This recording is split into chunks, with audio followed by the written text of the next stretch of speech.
wee little lass, Caitlin Clark's dream has been to play in the WNBA. Follow behind the footsteps of her idol Maya Moore. Follow in the footsteps of Diana Taurasi and play and conquer the WNBA. And she's there. Her dream wasn't to play in Project B. It wasn't even a thing. Her dream wasn't to play in Unrivaled. It wasn't even a thing. Her dream is not to play in Athletes Unlimited. It wasn't even a thing. Her dream was to play in the WNBA. So if she was to go play in Project B, well... The moment felt frozen, as if the entire room had paused to absorb what had just been said. What began as a confident proposal ended with a response that landed like a hammer. Sophie Cunningham, fully invested in the vision behind Project B, laid out her appeal to Caitlin Clark with the sincerity of a longtime friend and the promise of major financial rewards. It wasn't just a pitch, it was a personal invitation wrapped in opportunity. She asked, steady but hopeful, "Caitlin, do you want to come play with us?" Caitlin didn't hesitate. Her reply came fast, firm, and impossible to misinterpret. No, not really. I really don't." The quiet that followed wasn't just awkward, it was overwhelming. It felt like a courtroom after a verdict has been read, the kind of silence that carries consequences. The refusal sent a jolt through the league, shaking conversations, predictions, and plans that had seemed certain only moments before. Sophie's ambitious vision of elevating Project B with Caitlin as its centerpiece collapsed in an instant, dissolving as quickly as it had been imagined. And for everyone watching, it was clear, one sentence had just changed the trajectory of an entire project. Her dream wasn't to play in Unrivaled. It wasn't even a thing. Her dream is not to play in Athletes Unlimited. It wasn't even a thing. Her dream was to play in the WNBA. So if she was to go play in Project B, well, that takes away the chances of her living out her dream to play a career in the WNBA. Take some of that away. If she was to play in Unrivaled, it gives Unrivaled tons of leverage. And then the WNBA, it takes a little bit away. Sophie Cunningham, one of CC's main squeeze, as we saw from this past season. Sophie Cunningham's dedication to Project B went far beyond a simple professional experiment. It was a bold wager on a new era, a personal leap fueled by ambition and conviction. She spoke openly about the upside, framing it as a chance to finally earn real money and participate in a league designed to challenge traditional limits. To her, Project B wasn't just another venture, it was a platform that promised to reshape how athletes are valued and how much control they hold over their careers. In Sophie's mind, this was a rare opening to rewrite the financial rules of the sport, offering levels of compensation players had only dreamed of. But her enthusiasm wasn't solely tied to the dollars. It was rooted in genuine belief in innovation, in player empowerment, and in a future that looked radically different from the one she'd known. And woven into that vision was one name she viewed as indispensable, Caitlin Clark. Sophie saw her not merely as a star but as a foundational piece of the movement she hoped to build. That's why the dismissal from Caitlin didn't just close a door, it hit with the weight of something deeply personal, a reminder that even the boldest plans can fall apart with a single no. Sophie Cunningham, one of CC's main squeeze, as we saw from this past season. Sophie Cunningham, her and Caitlin Clark, I would gather, talk quite frequently. Sophie Cunningham, we know she's going to Project B. Sophie Cunningham revealed in her latest podcast, she said, "Hey, Caitlin, you know I'm going to Project B. I'm going to make some moolah. I'm going to make some money over there in Project B. You want to come play with us?" And Caitlin Clark said,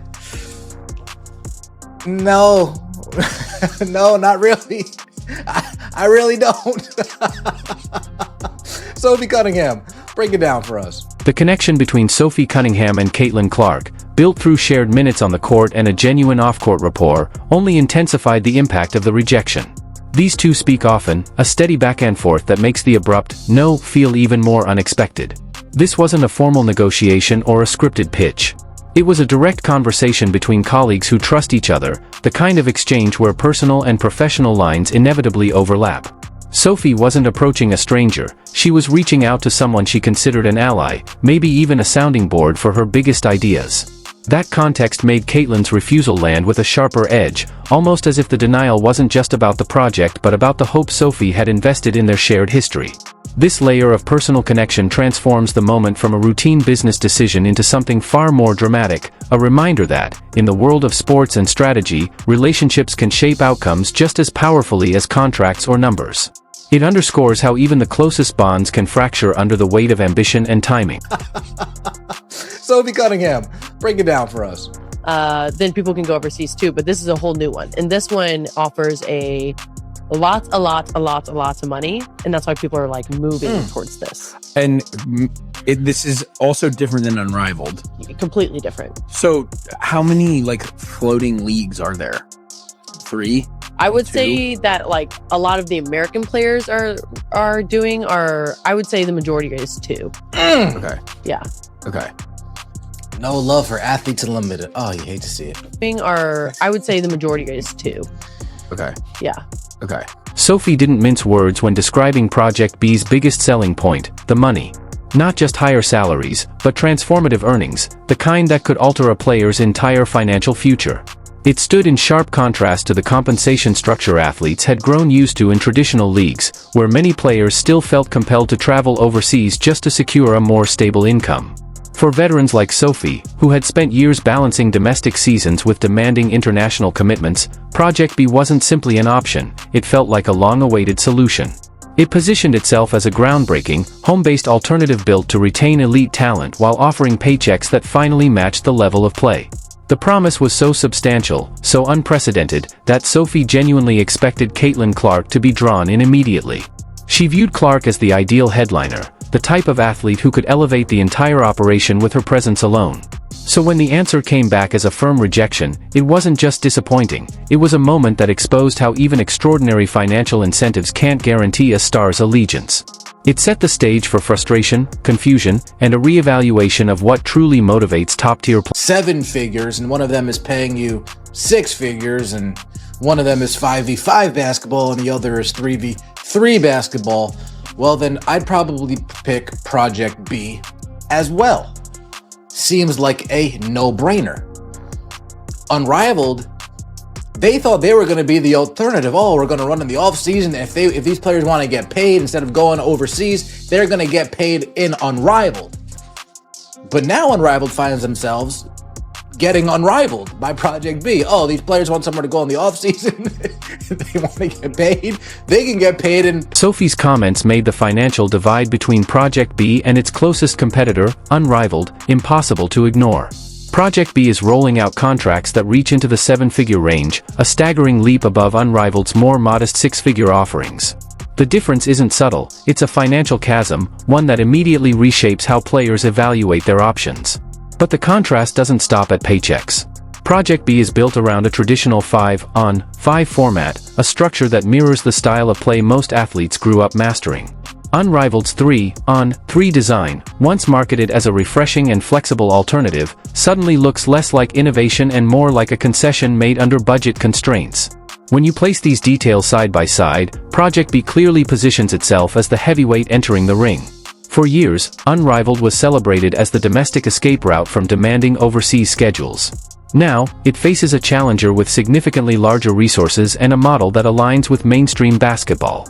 What once appeared to be an exciting disruptor is at risk of being overshadowed by an organization capable of outspending, outscaling, and ultimately outlasting it. In real time, a genuine power shift is unfolding, and Project B is the force tilting the balance. What's stopping me from offering somebody $5 million a year? What's stopping me from offering somebody $10 million a year? So if what Sophie Cunningham is saying is true, and I'm not saying she's a liar, I'm saying Caitlin Clark can always change her mind, right? Well, we have to say that she probably has already been offered. There's probably already been something thrown out in her direction, as far as a contract goes, as far as an offer goes to Caitlin Clark. What would that offer look like? That she'd say, nah, I'm good on this. Or is it I don't want to play in this league thing, right? How enticing. Sophie is convinced that a wave of players will eventually gravitate toward Project B, a prediction that highlights just how deeply Clark's rejection cut. In her view, the financial incentives are simply too substantial to pass up, not just appealing, but transformative. She sees Project B as a force capable of reshaping the entire structure of women's basketball, pushing the sport toward a future where athletes are finally compensated at the level their talent demands.